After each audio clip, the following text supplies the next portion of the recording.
Hello and welcome to How to Beat Dark Souls while simultaneously making a PvP build. Now, for those of you who aren't familiar with PvP, we have to start somewhere, so don't worry too much about it. Well, this build is equally strong for PvE as it is for PvP.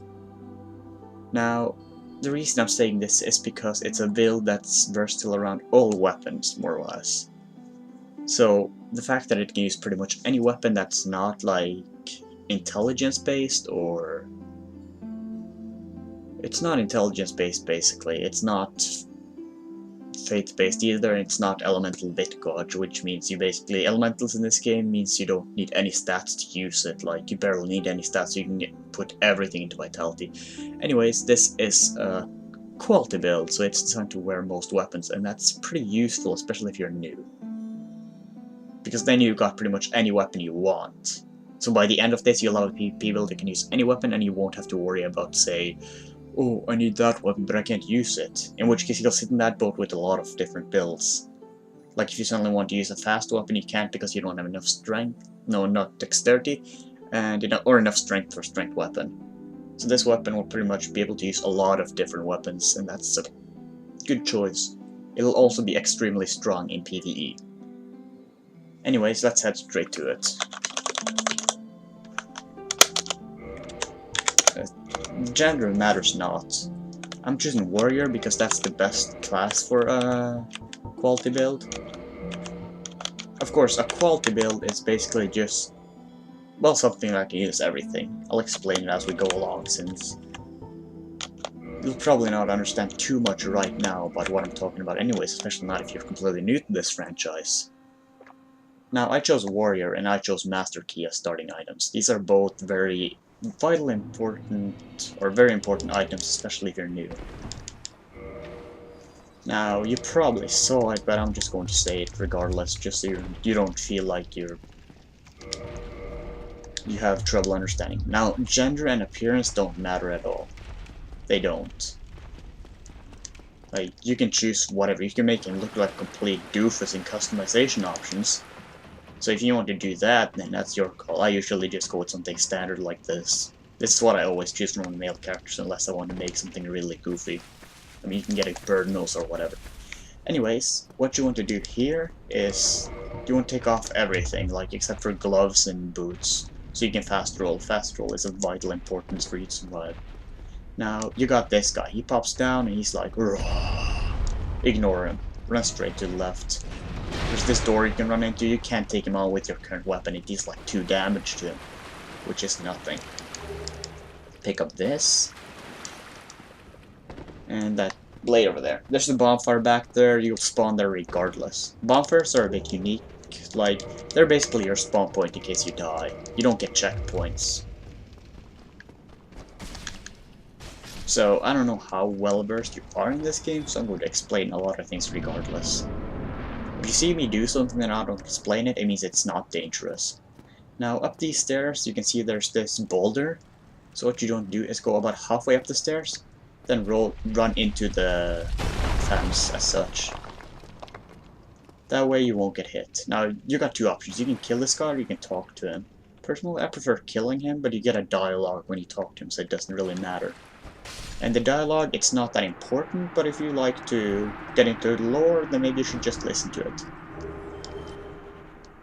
Me, I like killing him. It's slightly faster. It's not that faster if you just bust through his dialogue.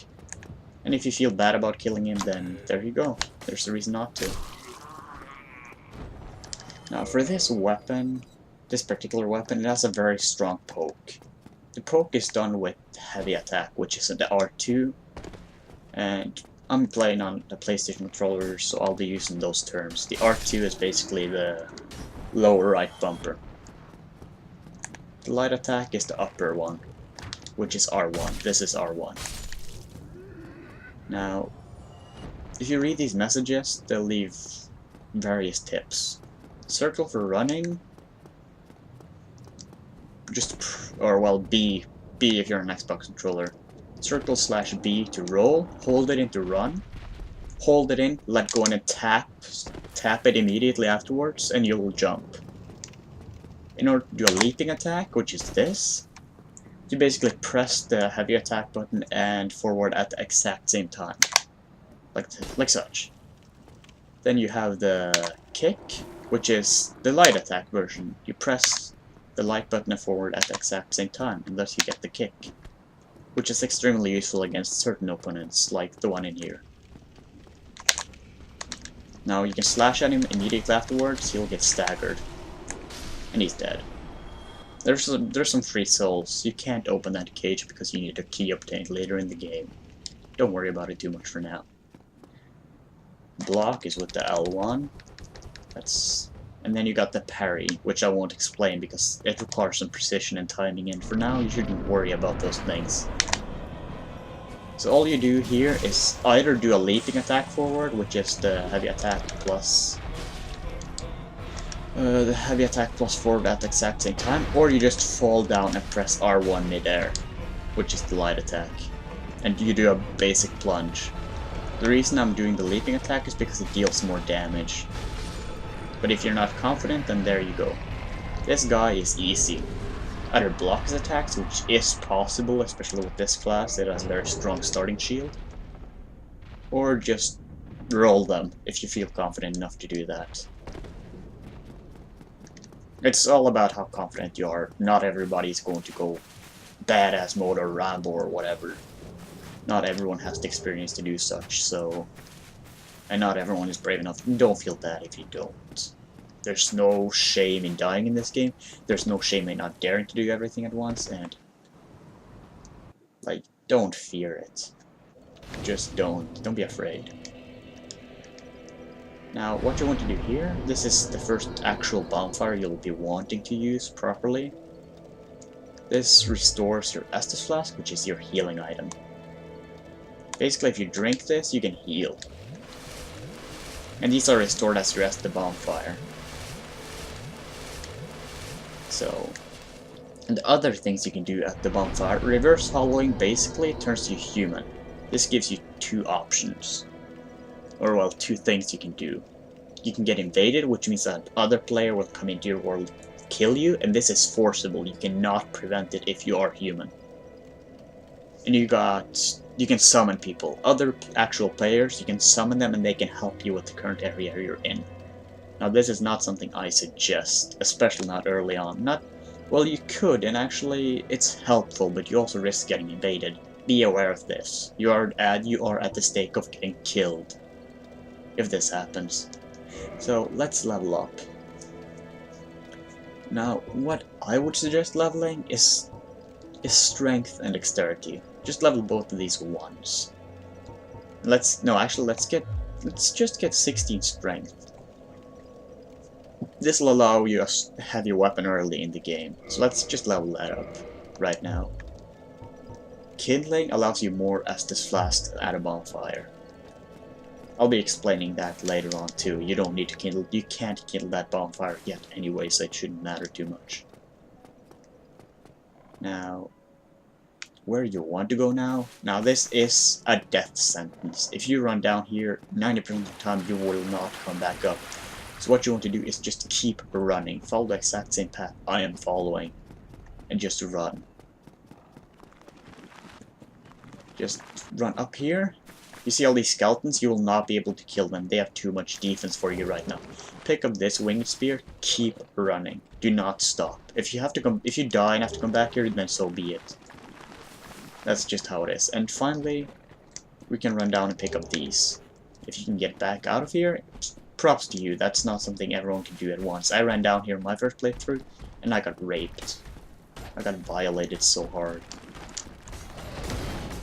So... oh god. If you cannot pick all of these items up, the only thing you really want down here is the Swyhander. Or Sweehander, all according. Yay, one of the giant ones fell down. Victory. Now there's also a path behind here that leads to a soul. You might as well take that one up too. That one's safe if you died and have to run back. And yeah.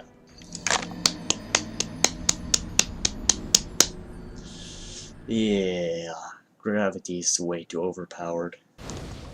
Shit happens. Anyways, now that we got this, you can either just keep using the longsword or the Swyhander.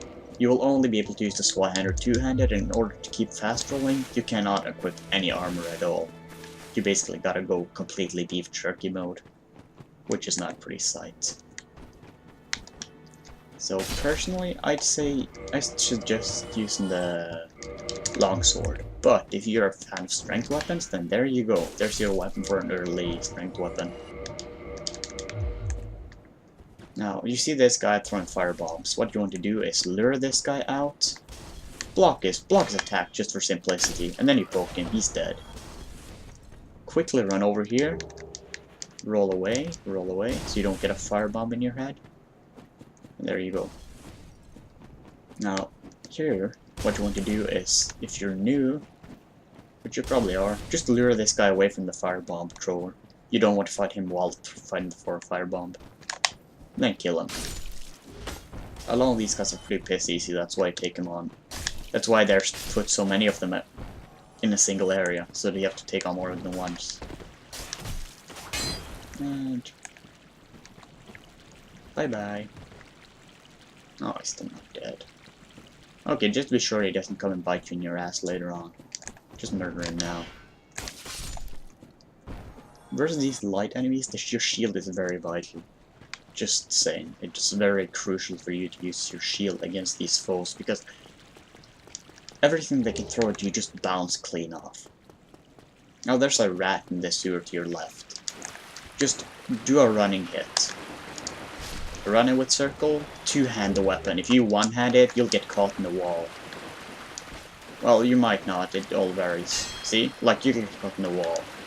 Two-hand the weapon. Press triangle to two-hand your weapon. Two-handing is also a very good tool to utilize. If you're good at dodging and you want more damage, just two-hand your weapon. It's a perfect way to go. Personally, I prefer two-handing.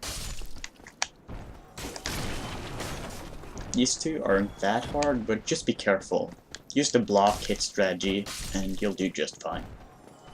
That guy throws firebombs. I just usually bum rush him so he can't do anything.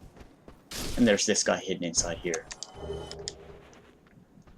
Now, the stairs are broken so you can't get up there. Not this way anyways. Oh, nah, I mean, the only thing you get up there is a really shitty crossbows. You can't even aim crossbows in this game, so it's not a good tool. Unless you're doing challenge runs, in which case it can be helpful. There's a dragon here, don't be afraid of it. Now for this area, this is a really tough area. I found it to be a bastardization of an act early in the game, or the first time I played it. Kill this guy. Now just lure these guys away from the archer. That's the safest way to go. Now, I personally just bum rush the archer and kill him, but this is the safer way to go. And then just kill him as they come. It doesn't matter how you kill him. Again, use the block hit strategy if you're unsure or uncertain or whatever. Then we kill this guy. And then we shall get to our next bonfire. And I'll also show you something else, which may or may not be helpful.